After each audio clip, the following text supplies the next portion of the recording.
Jemaat sekalian, kita akan sama-sama merenungkan akan kebenaran firman Tuhan yang kita percaya juga daripada Tuhan sendiri yang telah diwahyukan kepada kita melalui Alkitab. Ya, kita sama-sama datang ke hadapan Tuhan, mohon pimpinan dan pertolongannya. Saya mengajak kita sama-sama berdiri, kita akan berdoa dan membaca firman Tuhan.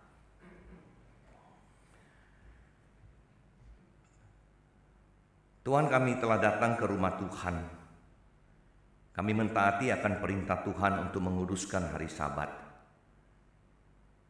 Namun kami juga datang dengan satu kerinduan berjumpa dengan pencipta kami dan juga penebus kami. Sehingga kami ada hari ini sebagai orang-orang yang telah dibenarkan di dalam Kristus Yesus. Kami datang dengan satu kerinduan, ya Tuhan, menyembah dan beribadah, mempelajari akan firman Tuhan yang Tuhan sendiri telah wahyukan, sehingga kami memiliki akan kekuatan di dalam menjalani kehidupan sebagai anak Tuhan. Kami boleh dipimpin, dituntun di jalan yang benar. Dan ketika kami telah berjalan di jalan yang salah, kami boleh berbalik kembali kepada Tuhan. Oleh sebab itu Tuhan, berkati akan firman Tuhan. Berkati akan hamba-Mu, Engkau pakai akan pikiran, lidah bibirnya, segala yang sudah dipersiapkannya. Boleh menyampaikan akan isi hati Tuhan, agar setiap kami anak-anak-Mu mengerti akan hati seorang Bapa kepada kami anak-anak-Mu, bagaimana kami harus menjalani kehidupan di dunia ini. Terpujilah nama-Mu ya Tuhan. Roh Kudus yang memimpin kami, mencelikkan mata rohani kami, memampukan kami mengerti akan firman, memampukan kami melakukan firman di dalam hidup kami. Terpujilah nama-Mu, dalam nama Tuhan kami Yesus Kristus, penebus juru selamat kami berdoa. Amin. Tetap berdiri saudara, kita membuka firman Tuhan yang terambil di dalam kitab Efesus. Kitab Efesus kita akan sama-sama melihatnya di dalam ayat yang ke-10. Mulai ayat yang ke-10 sampai ayat yang ke-20 saya akan bacakan buat saudara sekalian. Kitab Efesus pasal yang ke-6 ayat ke-10 sampai ayat yang ke-20. Saya akan bacakan dan saudara melihatnya di dalam Alkitab saudara ya. Efesus pasal yang ke-6 ayat yang ke-10, demikian firman Tuhan. Akhirnya hendaklah kamu kuat di dalam Tuhan, di dalam kekuatan kuasa-Nya. Kenakanlah seluruh perlengkapan senjata Allah supaya kamu dapat bertahan melawan tipu muslihat iblis. Karena perjuangan kita bukanlah melawan darah dan daging, tetapi melawan pemerintah-pemerintah, melawan penguasa-penguasa, melawan penghulu-penghulu dunia yang gelap ini, melawan roh-roh jahat di udara. Sebab itu ambillah seluruh perlengkapan senjata Allah, supaya kamu dapat mengadakan perlawanan pada hari yang jahat itu dan tetap berdiri sesudah kamu menyelesaikan segala sesuatu. Jadi berdirilah tegap, berikat pinggangkan kebenaran dan berbaju sirahkan keadilan. Kakimu berkasutkan kerelaan untuk memberitakan Injil damai sejahtera. Dalam segala keadaan pergunakanlah perisai iman, sebab dengan perisai itu kamu akan dapat memadamkan semua panah api dari si jahat. Dan terimalah ketopong keselamatan dan pedang roh, yaitu firman Allah. Dalam segala doa dan permohonan berdoalah setiap waktu di dalam roh, dan berjaga-jagalah di dalam doamu itu dengan permohonan yang tak putus-putusnya untuk segala orang kudus, juga untuk aku, supaya kepadaku jika aku membuka mulutku dikaruniakan perkataan yang benar, agar dengan keberanian aku memberitakan rahasia Injil yang kulayani sebagai utusan yang dipenjarakan. Berdoalah supaya dengan keberanian aku menyatakannya, sebab sebagaimana seharusnya aku berbicara. Silakan duduk saudara sekalian. Saudara, tema kita hari ini adalah bagaimana kita menjadi kuat di dalam akan Tuhan. Saudara, peperangan Rusia dan Ukraina telah berlangsung berapa lama? Kita nggak perhatikan ya, karena jauh di sana. nggak ada urusan sama gua. Mau mati berapa banyak, mau hancur rumah berapa banyak, kita nggak peduli, ya, karena nggak ada urusan sama saya. Ya. Di Wamena udah mati berapa banyak kemarin, berantem juga, ya. Terjadi perang di sana, terjadi perang di sini. Saudara kita, oh di sana jauh perang, oh di situ jauh perang. Tapi kita nggak menyadari, saudara, kita juga sedang berperang setiap hari. Kita berperang setiap hari. Namun kita nggak menyadari mungkin, ya, kita nggak menyadari. Saudara sudah berperang berapa lama? Rusia Ukraina setahun, saudara. Kita berperang sejak kita lahir ke dalam dunia. Bahkan saudara, peperangan itu menjadi nyata ketika kita menjadi anak Tuhan. Benar nggak, saudara? Ya. Nah, sekarang saya mau nanya nih, ya, saudara sudah menang nggak dalam peperangan ini? Saudara di pihak yang menang atau saudara yang di pihak yang kalah? Ayo, ya, menang atau kalah? Saya pernah nanya, saudara, ya, saya pernah nanya, selalu kalau saya khotbah saya nanya, saudara bisa menang nggak dalam peperangan? Ayo, sebagai anak Tuhan, kita berperang melawan iblis setiap hari. Kita mampu nggak menang, saudara? Survei, ayo, siapa bilang saya bisa menang? Nggak ada. Aduh, kita doa penutup. Bisa menang nggak, saudara? Anak Tuhan bisa menang nggak? Gitu ya kan? Nah, ini kalau masuk ke doktrin ya bisa panjang lagi nih saya khotbahnya. Ya. Nah, saudara sekalian, kita tiap hari berperang. Nah, saudara suka nggak di gereja ada iblis nggak? Di gereja ada setan nggak kira-kira? Saudara suka di gereja ada setan, ada iblis, atau saudara suka tidak ada setan? Atau di rumah saudara, ya, oh gereja udah, di rumah ada setan, nggak ada setan, saudara suka mana? Nah, ya kan, bingung kan? Gereja banyak setan, saudara. Ya, satu kali waktu saya di GKI Puri mengembalakan mahasiswa weekend, satu hari Sabtu datang gereja nginep di pastori. Ya, kemudian Sabtu malam itu saya dapat WA di grup, ada hamba Tuhan yang tinggal di luar gereja, pastori ya, di luar, dia WA, "Ustaz, si ini minta malam ini mau tidur sama saya di rumah saya." Ya, dia nggak mau di pastori. Kenapa? Ada setan. Di pastori ada setan katanya, gitu ya. Waduh, ada setan. Terus kenapa dia mau pindah? Ya dia takut. Hamba Tuhan takut setan. Gimana jemaat? Gitu kan? Takut setan dia. Nggak boleh, nggak. Suruh tinggal sana. Inilah dia prakteknya dia, gitu ya. Nah, iya kan, mahasiswa praktek, mahasiswa. Inilah prakteknya dia, gitu kan. Nah, kalau sama setan takut ya udah nggak usah jadi hamba Tuhan kan, gitu. Iya dong. Nah, bagaimana jadi hamba Tuhan kalau jadi setan takut? Terus saya bilang, saya tanya, kenapa? Setannya ngapain? Di mana dia lihat? Mesin cucinya nyuci sendiri. Putar katanya, bro. Dilihat colokannya, pikir koslet. Dia colokannya nggak kecolok, listriknya nggak colok loh. Ya, muter sendiri katanya. Saya itu mah gampang. Ya, usir gitu. Itu ya, tengking dia ya dalam nama Tuhan Yesus. Nggak usah. Ya, Yesus terakhir aja, gitu ya. Yang paling jago kan terakhir aja keluarnya. Ya, apa musuh gitu? Gampang. Keluarin semua cucian kamu. Pakaian kotor, keluarin semua. Suruh dia cuci. Ya kan? Suruh dia cuci. Nih, waduh, mumpung ada yang mau bantu nih pakaian kotor gua gitu kan. Kasih dia, pasti kabur dia. Gila gua disuruh cuci gitu ya kan. Nah, kabur. Di pastori saya dulu di Taman Ratu ada juga. Malam pagi-pagi mbaknya bilang gini, "Pak, tadi malam ada setan di garasi." Hah? Setan di garasi? Iya. Kenapa? Nyapu. Bunyi guru. Saya puji Tuhan, lu ada temen.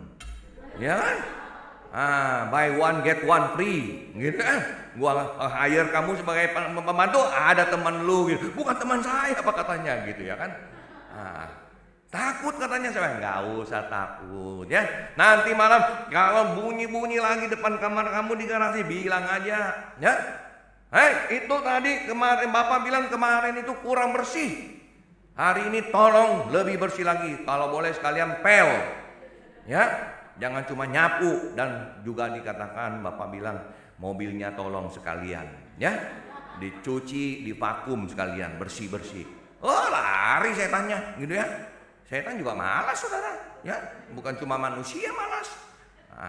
Justru karena dia malas, dia suka suruh kamu malas. Betul kan? Malas ke gereja, malas baca firman Tuhan, baca apa semua. Saudara, tiap hari. Nah, sekarang saya nanya. Ini dia tadi apa penguasa di udara. Satu hari saudara katanya ada 2 setan penguasa udara, roh-roh jahat. Lihat jalan ya, terbang. Lihat satu gereja. Banyak banget setannya di genteng. Ya. Terus yang satu bilang gini, "Kok banyak banget ini? Teman kita di situ ngapain semua?" Gitu ya. Ada sel ya? Nggak ada ya. Ini kenapa begitu banyak orangnya di situ? Yang satu bilang begini, "Ini gereja luar biasa. Pendetanya khotbah, orang bertobat semua. Ya, orang yang sesat berbalik, orang yang belum percaya Tuhan terima Yesus. Luar biasa. Pengabaran Injil, semuanya giat memberitakan Injil. Yang ikut kita udah lari balik semua ke gereja. Ya, keluarga-keluarga di dalam gereja ini hidup harmonis, suami istri setia sampai mati. Tidak ada yang selingkuh-selingkuh, nggak ada. Saling mengasihi. Orang tua dengan anak saling mengasihi. Ya, baca firman Tuhan pagi-pagi udah buka renungan firman Tuhan, berdoa. Tiap minggu family altar. Ini kita mau hancurkan gereja ini. Kirim setan sebanyak-banyaknya. Ya kan? Jalan lagi. Ada gereja lagi. Satu pun gak ada saudara di genteng. Gak ada setannya. Gak ada. Ini kenapa bisa gak ada? Gak usah. Yang ini gak usah. Ya kenapa? Di dalamnya semua sudah teman kita. Ya. Udah setan semua di dalam. Namanya orang Kristen, label aja, tapi kelakuan sudah pengikut kita semuanya, ya. Udah begitu nggak usah capek-capek, ya. Nah saudara mau tanya, ini GKR Telugong gimana nih? Ya, contoh tolong lihat di genteng ada nggak? Ada setan nggak nih di genteng gitu kan? Wah, kalau banyak, puji Tuhan, jangan lari. Udah punya setan lari. Wah, enggak. Nah, tapi kalau nggak ada, hati-hati. Ngerti saudara? Ngerti? Jadi dalam hidup kita berjumpa dengan setan banyak, bagus nggak? Nggak bisa jawab. Bagus, nggak usah takut. Nah, tapi yang paling penting adalah kita harus menyadari iblis itu ada di mana-mana saudara dalam kehidupan kita. Dari kita bangun sampai kita tidur lagi, kita terus diserang saudara. Semakin kita kuat, semakin kencang serangan itu. Betul nggak? Nah, Terus saudara bilang, kalau gitu jangan kuat-kuat lah kita, jangan terlalu rohani, nanti setan datang, begitu kan? Nggak bisa begitu juga saudara-saudara, nggak begitu artinya saudara sudah jadi pengikut dia. Kita jadi pengikut Tuhan. Nah, bagaimana sekarang berperang? Nah, itu kan saya mau berperang, saya mau lawan iblis. Gimana? Bisa menang nggak? Bisa, saudara. Kalau enggak, aduh, udahlah saya pensiun aja jadi hamba Tuhan. Ya, kita bisa menang. Kenapa? Nah, ini doktrin sedikit, saudara ya. Adam dan Hawa waktu waktu diciptakan punya dua kemampuan. Mampu tidak berdosa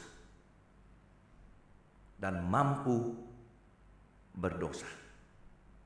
Ya, bisa berdosa, bisa tidak berdosa. Dia punya kemampuan itu. Tapi saudara, sejak manusia jatuh ke dalam dosa, kemampuan tidak berdosanya hilang. Artinya manusia di dalam state of fall, sin. Yang pertama state of innocence, tidak berdosa. Waktu di dalam kondisi manusia berdosa, kemampuan tidak berdosanya hilang. Jadi manusia terus menerus berdosa. Ya, jadi dia punya kemampuan tadi yang pertama, mampu tidak berdosa menjadi tidak mampu tidak berdosa. Hilang. Tapi saudara, sejak manusia yang berdosa ini percaya kepada Yesus Kristus, ya, the image of God itu, gambar dan rupa Allah itu dipulihkan. Gambar dan rupa Allah itu dipulihkan. Gambar rupa itu adalah kebenaran, kekudusan daripada Allah. Itu dipulihkan, saudara. Jadi kita hari ini di dalam state of grace, anugerah, kita mampu tidak berdosa. Amin. Kita dipulihkan, saudara. Kita hari ini mampu tidak berdosa. Apalagi dengan pertolongan daripada Tuhan, kuasa daripada Roh Kudus yang kita miliki. Nah, kondisi yang keempat nanti, saudara, ketika kita semuanya sudah meninggalkan dunia ini, dalam kondisi kemuliaan, state of glory. Pada saat itu, kemampuan berdosa kita hilang. Ya, mampu berdosa hilang, menjadi tidak mampu berdosa. Sama mampu tidak berdosa, artinya tidak ada lagi dosa. Itu waktu kemuliaan bersama dengan Tuhan. Saudara, hari ini di mana? Yang kedua atau yang ketiga? Yang pertama kan pasti bukan Adam dan Hawa aja. Yang keempat belum kan? Belum jumpa Tuhan kan? Antara 2 dan 3. Saudara masih di dalam kondisi sebagai orang yang berdosa, atau saudara sudah berada di dalam kondisi orang yang di dalam anugerah Tuhan? Yang mana? Ketiga kan? Kalau enggak ke gereja kan? Ketiga. Kalau ketiga berarti apa tadi? 2 kemampuan yang saudara punya. Saudara mampu berdosa, bisa berdosa. Tapi saudara juga mampu tidak berdosa. Nah, inilah saudara, bagaimana kita berperang. Harus punya strategi, harus punya rencana kan? Jadi kita lihat di dalam ayat yang ke-10 ya. Di sini katakan saudara, akhirnya hendaklah kamu kuat di dalam Tuhan, di dalam kekuatan kuasanya. Nah, ini tadi kita katakan, kita bersyukur kepada Tuhan, kita diberikan apa? Senjata. Kita berperang tapi Tuhan berikan kita senjata-senjata ini. Lihat, seluruh perlengkapan senjata Allah. Sekarang Ukraina dengan ini berperang Rusia. Kirim dia punya ini, kirim dia punya ini. Nanti ada perang bom apa semua. Wah, ini senjatanya semua untuk mematikan saudara. Ya. Ukraina kalau tidak punya senjata untuk menyerang, bertahan terus, mati juga saudara. Ya. Jadi kita lihat di sini. Ada yang dikatakan supaya kamu dapat bertahan melawan tipu muslihat iblis. Kita harus punya benteng pertahanan. Kita harus kuat. Saudara, kira-kira hari ini menurut saudara kuat nggak ini benteng pertahanan saudara? Ya, coba siapa yang menghadapi godaan baru sekali, langsung berdosa, ya? Atau ada godaan, nggak boleh, anak Tuhan nggak boleh, nah, ya kan? Besok datang lagi godaan yang sama, ya? Nggak. Bileam, saudara ingat Bileam nabi? Ya, raja orang kafir itu suruh dia mengutuki sebagai nabi, kutukin bangsa Israel. Bileam bilang, enggak, saya nabi, saya memberkati orang Israel. Strong. Ya. Tapi datang lagi, nggak mau menyerah lawannya.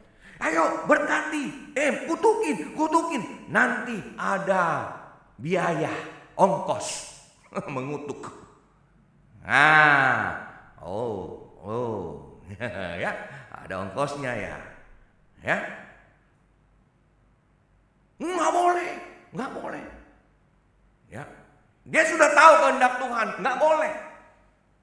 Tapi dorongan hatinya mulai tergoda. Dia bilang, atau begini deh, kalian bermalam dulu malam ini di sini. Siapa tahu Tuhan malam ini ngomongnya lain. Nah, lihat, siapa tahu Tuhan malam ini ngomongnya lain. Boleh deh, lu pergi kutukin begitu ya. Tuhan mana bisa berubah, saudara? Kamu yang telah berubah, kamu yang sudah tergoda. Akhirnya Tuhan marah sama dia. Ya kan? Nah saudara sekalian, 2 kali, 3 kali KO. Dia bisa bertahan, sekali menang, 2 kali, mulai goyah, 3 kali kalah. Saudara berapa kali? Kalau saudara baru 1 kali menghadapi godaan itu, saudara langsung kalah. Lemah sekali saudara. Hati-hati. Apa yang harus kita lakukan? Ya, perkuat pertahanan itu. Lihat apa aja nih. Ya, perjuangan kita bukan melawan darah daging. Ini pemerintah, penguasa, penghulu dunia yang gelap, melawan roh-roh jahat. Jangan pandang enteng saudara, ini luar biasa. Kemarin kami di gereja Sunter bikin persekutuan, ya, Pak Sutri, pasangan suami istri. Banyak yang sharing. Baru menikah 2 tahun, 3 tahun, 4 tahun, 5 tahun udah mau cerai, udah mau berantem, udah ini. Ya, suami pulang kerja, atau istri, gini, banting pintu, berantem. Gimana? Ya, keluarga melayani. Suami pemimpin kelompok kecil, ya, komunitas pemuritannya. Istri melayani Tuhan. Iblis gak senang, iblis mau hancurkan. Kalau boleh cerai, ya, pisah. Nggak ada. Mereka terus menerus berusaha menghancurkan keluarga-keluarga anak-anak Tuhan. Dan kita hanya diam-diam, makin sibuk. Ya, laki suami kerja terus, cari uang terus, pulang jam 12 malam, pulang jam 1 malam. Pagi-pagi udah berangkat, nggak pernah ketemu anak. Ya kan? Nah ini saudara godaan iblis, hati-hati. Ya. Kemudian apa saudara? Lihat. Jadi di dalam berperang kita harus mengetahui, saya nggak berperang sendiri. Ya tadi pujian yang kita nyanyi, bukan dengan kekuatan saya. Bukan saya yang hebat. Nggak ada.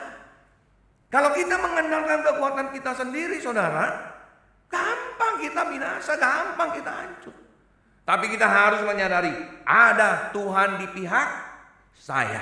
Nah, ya, kan ada firman Tuhan. Kalau Tuhan beserta dengan saya, siapa yang mampu mengalahkan saya? Saudara, kita lihat ya kisah-kisah di dalam Alkitab. Sayang sekali banyak hari ini orang hidup tidak lagi mengandalkan Tuhan. Baik kita secara pribadi ataupun secara gereja. Mau bikin ini, aduh mahal banget, aduh mau bikin, aduh bagaimana, aduh nggak ada uangnya, aduh begini, aduh terus begitu. Sampai kita nggak berani melakukan apa-apa. Masih ada enggak saudara hari ini kisah-kisah Gideon? Ya, tahu kisah Gideon? Disuruh pergi berperang.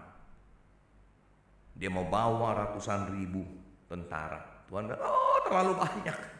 Kurangin. Tinggal berapa?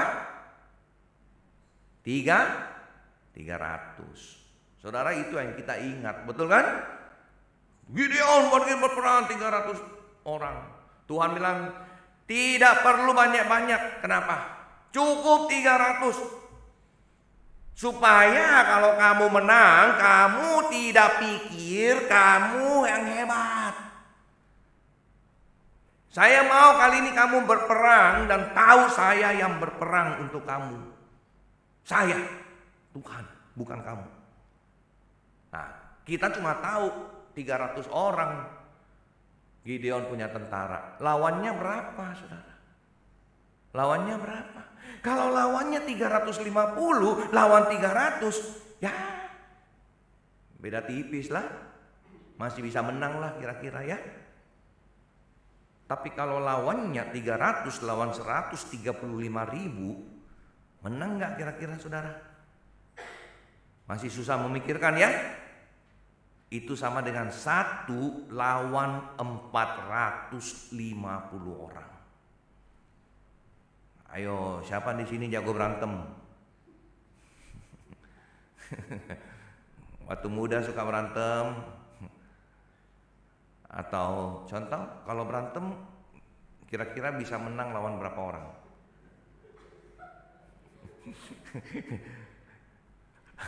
Satu lawan satu aja belum tentu ya. Dua. Wah, pernah di gereja ada satu bapak-bapak badannya gede tinggi. Pak, bisa lawan berapa kira-kira? 2 lah, 2 bisa menang.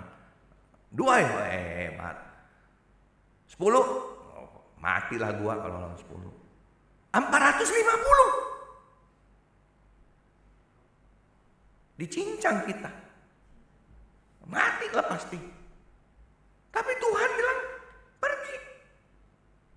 300 lawan 135 ribu.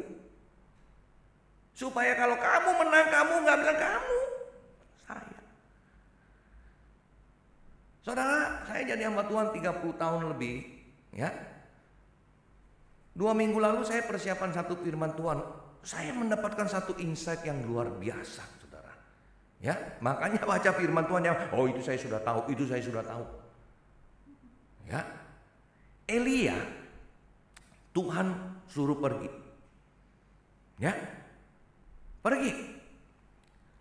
Kemudian dikatakan, saya sudah mempersiapkan seorang janda. Cuma bilang janda loh. Saya sudah mempersiapkan seorang janda untuk memberi kamu makan. Saudara, kalau saudara dalam hidup kita hari ini, misalnya saya ini ya, ada orang bilang, Pak, Bapak pergi deh ke sana ya, tolong pelayanan di Bengkulu atau di mana gitu. Saya sudah hubungi majelis di situ ya gitu loh, untuk temanin Bapak makan gitu ya. Hah, dalam hati kita, ini majelis ada duit nggak kira-kira? Masih ada duit kan? Majelisnya udah mau bawa gua makan lo pagi siang malam. Saya kok ke Kalam Kudus di Solo ya, sana ya, kemana biasa di luar kota. Wah, majelisnya pagi, yang datang jemput siang, siapa jemput malam, siapa jemput. Kita diladenin. Ini pasti orang yang mampu. Begitu kan? Elia, Tuhan dan sana pergi janda kaya ya. Ini saya dapat. janda paling miskin.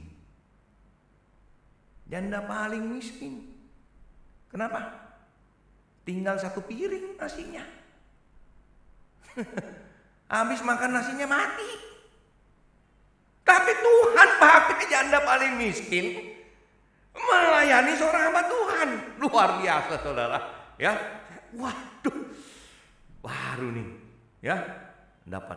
Nah saudara sekalian, dalam hidup kita Tuhan, kuasa daripada Tuhan kita punya, kita klaim dalam hidupnya. Saya ada kuasa Tuhan, kekuatan kuasanya saudara. Dan yang kedua saudara, Tuhan berikan kita itu senjata.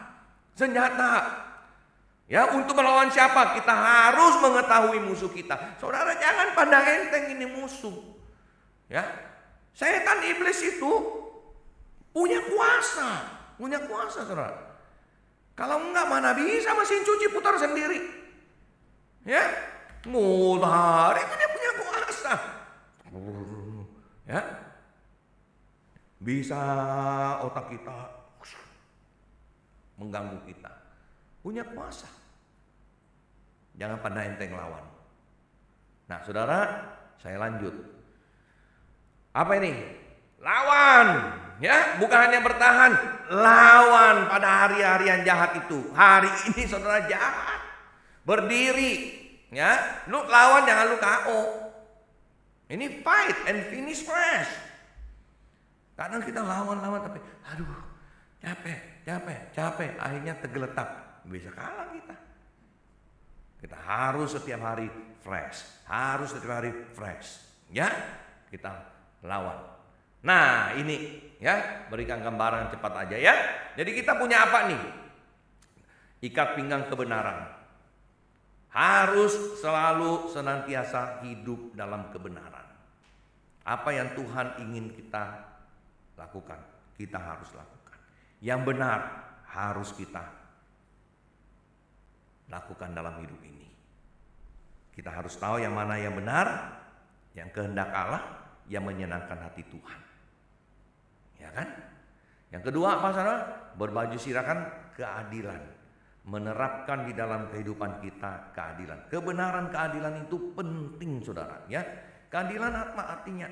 Kita harus tahu yang benar di hadapan Tuhan. Yang salah akan menerima hukuman. Ya, Tuhan itu maha adil. Kita harus tahu. Ada orang saudara karena teologi Ripom mengenai kita sudah dibenarkan di dalam Tuhan, sekali dibenarkan diselamatkan tetap selamat. Hari ini saya berbuat dosa, saya tetap masuk surga. Enggak saudara. Ya, saya bukan bertentangan dengan sekolah teologi saya Ripom di Amerika, enggak. Menurut saya kalau orang yang punya pendapat itu, saya percaya Yesus ini supaya saya nanti berbuat dosa, saya tidak binasa lagi. Itu saudara punya motifnya udah salah. Motifnya salah. Kalau saudara berangkat dengan motif itu, saya bisa katakan bahwa saudara itu bukan percaya Tuhan Yesus. Ya, saudara cuma cari aman. Ya kan? Sama pergi ke Gunung Kawi, pergi ini, pelihara jimat-jimat, pelihara tuyul, pelihara supaya saya aman. Saya percaya Yesus supaya apa? Saya nggak binasa lagi. Salah. Kita semua saudara kalau percaya Tuhan Yesus itu dasarnya adalah kita mau hidup benar. Karena orang yang terima Yesus, motivasi yang terutama apa? Pengetahuan yang pertama dia dapat waktu kita percaya Tuhan Yesus itu apa? Saya orang berdosa. Itu. Ya kan? Kalau saudara alasannya lain, saudara belum Kristen. Sorry ya. Saya orang berdosa. Saya layak mati, saya harus menerima hukuman. Dan saya tidak mau lagi hidup di dalam dosa. Saya terima Tuhan Yesus sebagai penebus dan juru selamat saya. Itu dasarnya. Bukan terima Yesus supaya bisa berbuat dosa. Aneh. Ya. Nah, salah saudara. Ya. Jadi harus tahu keadilan Tuhan tetap terus berlaku sampai hari ini saudara ya. Kerelaan memberitakan Injil damai sejahtera, menciptakan damai sejahtera dimanapun kita berada. Gereja yang berantem terus, berantem, ribut, lawan ini, gitu ya. Tuhan nggak mau. Iblis itu di genteng ini. Saya lihat sih tadi banyak ya. Contoh banyak loh. Puji Tuhan, penginjilnya hamba-hamba Tuhannya bagus ya, jemaatnya bagus. Nah, tapi hati-hati ya. Nah, mau menciptakan apa? Kekacauan. Jangan dipakai iblis, saudara, bikin kacau di gereja, menghilangkan damai sejahtera. Kita ke gereja itu harus ya seneng ya, ada sukacita, damai sejahtera, ketemu saudara seiman gitu ya. Bukan datang ke gereja, aduh ada dia, gile, kita lagi duduk-duduk. Orang datang terlambat. Kalau orang datang terlambat kan nggak lihat lagi siapa yang duduk di sampingnya, dia langsung duduk aja. Tiba-tiba, musuh gua, gila, pindah lagi. Ya, pusing dong kalau begitu ke gereja. Ya, orang pergi gereja nggak ada damai sejahtera. Enggak. Lanjut lagi saudara, apa? Menggunakan perisai. Nah, saudara, perisai ini apa? Tangkis serangannya. Lakukan ini. Dapat uang kembalian lebih dari toko, ambil aja, nggak usah balikin. Itu berkat Tuhan. Berkat Tuhan, orang salah kasih uang kembali, berkat Tuhan. Nanti dia yang bayar, kasihan, ya kan? Nggak boleh. Nah, saya ada karunia, saudara, terima uang kembali lebih.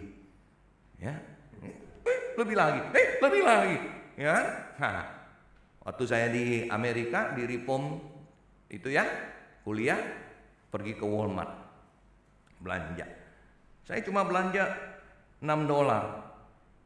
Ya, saya kasih uang $20. Dia kembaliin saya, saudara ya, $44. Banyak sekali. Harusnya cuma 14 kan? Nah, apa nih? Aduh, Tuhan tahu pergumulan saya. Puji Tuhan. Tuhan kasih saya gini ya kan? Gitu. Nggak boleh, saudara. Ya. Sorry. Uang saya 20 tadi. Oh, 20 ya? Nah, itu bodohnya orang Amerika, saudara. Bikin uang warnanya sama semua. Bingung saya. Ya, kadang-kadang kita pikir orang bule itu pintar-pintar, tapi kalau menurut saya bodoh-bodoh, saudara ya. Iya, warna sama semua, bikin bingung kita gitu loh. Ya, itu tujuannya apa? Ada yang pernah orang guyon supaya kalau di gereja kasih persembahan orang nggak tahu kalau kita kasih $1. Pakai piring, saudara. Kalau kita bagus pakai kantong ya, di situ piring. Dikasih kan dilihatin. Wih. Nah, supaya nggak ketahuan warnanya sama semua. Nah, kalau sini kan kelihatan, saudara kasih biru berapa? 50. Merah? Cepet. Coklat? Goceng. Gitu ya, ketahuan langsung. Supaya nggak ketahuan, samain aja semua warnanya gitu ya kan. Nah, saudara, ngapain pusing amat nih? Ya, saya lihat TikTok juga, saudara, ada orang Chinese lagi ngajar Mandarin. Aduh, belajar bahasa Inggris kok repot banget ya. Ya, kita Mandarin enak, gampang. Ya, apa? Ya, I am, you are, he is. Kok beda-beda? Terus past tense-nya lagi, I was, you were, he was. Kapan was, kapan were, kapan apa? Pusing gitu ya. Mandarin enak. 我是, 他是, 你是, 是, semua gitu kan. Ya kan? Enak gitu loh. Mau kemarin kayak hari ini kayak se. Betul loh, kalau saya pikir bener loh. Ya, ngapain ya? Past tense-nya I eat. Yesterday I ate. Aduh. Kenapa harus ganti? Sudah makan? I have eaten. Aduh. Eat, ate, eaten. Kalau kita Indonesia juga sama. Indonesia pinter. Makan aja terus gitu kan. Masa? Tadi saya makan. Kemarin saya ngokon. Ya, tanya. Kamu tadi udah makan nggak? Oh, saya sudah. Saya sudah mangkin. Nah, gitu kan. Kata-katanya ganti-ganti semua, pusing kita saudara. Ya, nah makanya mahasiswa Ibrani saya sama Yunani pusing memang gitu ya. Kenapa ya harus ganti-ganti? Nah saudara, lihat ya, perisai iman kita harus saudara lawan semua godaan-godaannya, dan kita harus punya kekuatan ya nahan serangan itu. Tapi saudara, kalau kita cuma punya perlengkapan ini ya, ketopong keselamatan sudah diselamatkan, keadilan, kita berdoa, kita punya perisai iman, kuat iman kita ya, sampai kapan kita bertahan? Dibombardir terus ya, bertahan terus kan, lama-lama hancur, betul nggak? Nah, paling penting apa saudara? Untuk nyerang, kita nggak boleh cuma bertahan, nyerang. Dari semua itu apa yang pakai? Pedang? Nah, kalau nggak punya pedang mati kita, kalah. Betul kan? Cuma bertahan. Memang bagus sih bertahan terus. Orang main bola, wah aduh, kadang-kadang pemain bola itu ya, saya lihat orang bertanding lawan itu, ini lawan ini, dia pokoknya draw seri aja, dia sudah menang kan? Waduh, 11 orang di muka gawang semua. Enggak lah ya, coba kalau 11 orang baris di gawang begini, nggak bisa gol kan? Nah, dia nggak mau nyerang ke depan, dia bertahan, tapi lawan nyerang terus, akhirnya kendor, gol. Nah, siapa suruh lu bertahan terus? Harus nyerang juga. Ya. Pedang roh, firman. Saudara, contoh. Ya, the sword of the spirit. Lawan setan pakai firman. Siapa? Yesus, saudara. Yesus aja pakai firman. Ya, 3 kali kan? Saudara udah tahu nih. Kalau kamu anak Allah, perintahkan supaya batu-batu ini menjadi roti. Ya. Oh, manusia hidup bukan dari roti saja. Ya, jangan pakai seperti orang dunia ya, tambahin lagi. Tapi dari capcay juga katanya. Bukan hanya roti saja, harus ada keju juga. Begitu. Ini ngawur ini ya. Bukan dari roti saja. Firman. Hidup kita saudara bukan hanya kejar uang, cari kenikmatan. Ya, kita harus punya firman, kita harus mengasihi Tuhan. Kalau kita hidupnya terus dicecaring itu. Kemarin saudara ada jemaat ya, ada yang jualan asuransi sini, maaf ya kalau ada ya. Nah, saya ngomongin, saudara selalu arahin anak buah saudara apa sih? Apa yang saudara motivasi mereka? Saya mau nanya. Ya, jadi kaya, banyak uang. Wah, kemarin itu. Dia leader kita 1 bulan 10 M. Langsung saudara gila-gila. Kapan gua 10 M? Gua sekarang ini baru ada 10 ember di rumah. Waduh, kapan 10 M? Nah, dia posting di IG, muncul. Saya lihat di layar itunya, bosnya presentasi. Manusia hidup hanya sekali. Ya. You live only once. Nah, kalau orang itu dia ngomong dengan tema itu, kira-kira dia ngarahin kemana? Ayo, saya mau nanya saudara. Dibanding dengan saya punya slide keluar, saudara hidup hanya sekali. Isinya beda nggak kira-kira? Jadi saya kirim message ke dia. Manusia hidup hanya sekali. Setelah mati, dia akan kemana? Apakah itu yang dibicarakan oleh speaker ini? Dia balas, dia ketawa. Enggak. Yang dia ngomongin pasti, lu hidup hanya sekali, nikmatilah hidup. Betul nggak? Cari uang sebanyak-banyaknya, hidup senang. Manusia hidup sekali aja, gitu kan? Nah saudara lihat, ya roti terus roti terus, kamu dikejar-kejar terus. Kadang-kadang kita bingung. Jadi ikut Tuhan atau ikut apa nih, saya bilang. Ya. Saya pernah saudara challenge, sorry nih ya menyimpang sedikit dari temanya mungkin ya.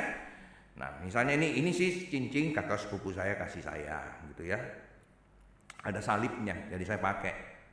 Maklum Pak, banyak setan. Jadi saya pakai cincin ada salib. Wih, kalau ada setan langsung sinarnya keluar sini. Kuasa Tuhan Yesus.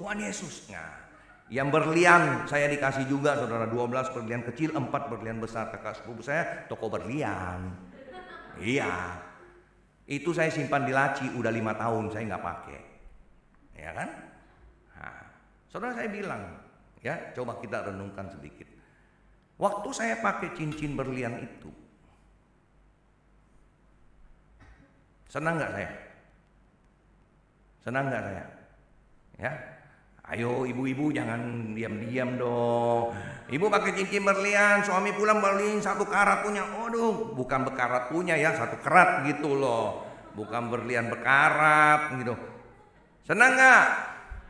Aduh, lah kau istri cinta saya, begitu ya kan gitu.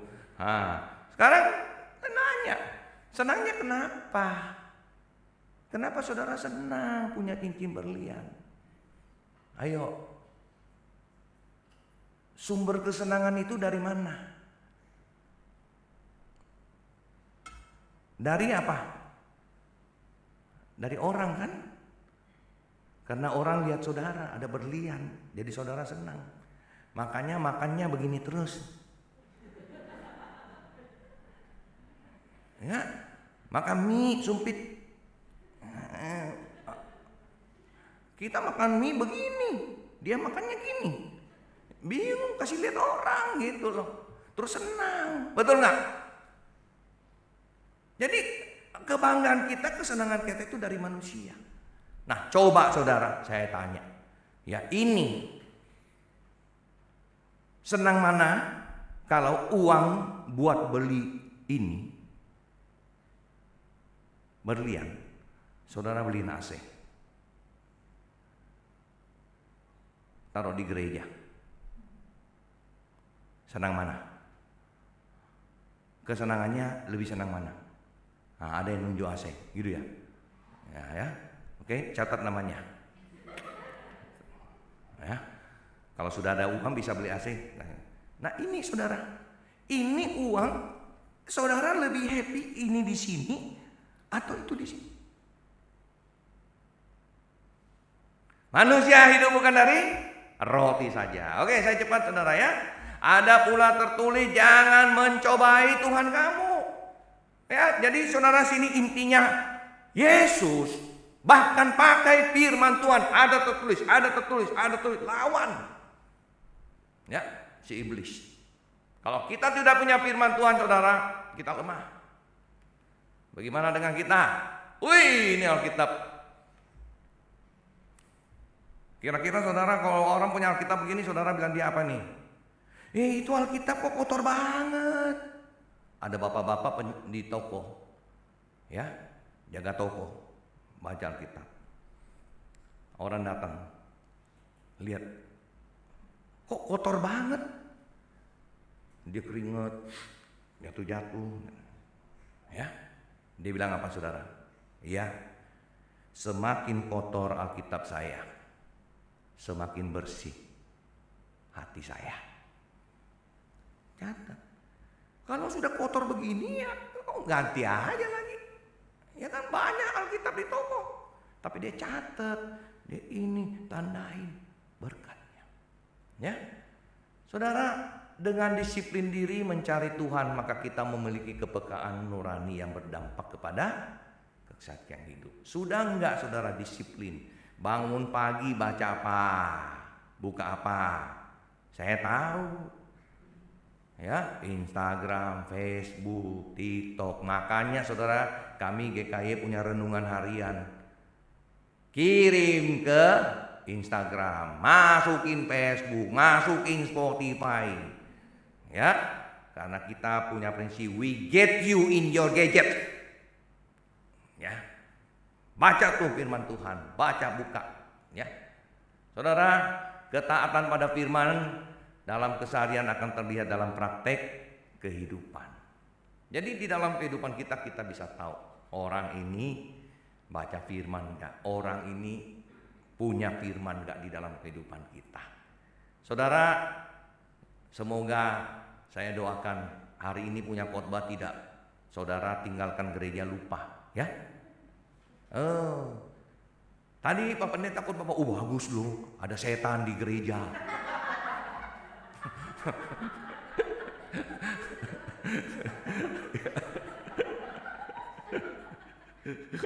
Ada setan di gereja, jadi kita harus kuat. Betul dong ya, harus kuat. Nah, tapi udah itu gimana saudara? Besok malam berdoa enggak? Lupa lagi, enggak berdoa lagi. Besok pagi enggak baca firman lagi. Nah, setannya udah lari. Setannya udah enggak ada, ya kan? Setannya udah enggak ada, Pak. Karena kita udah jadi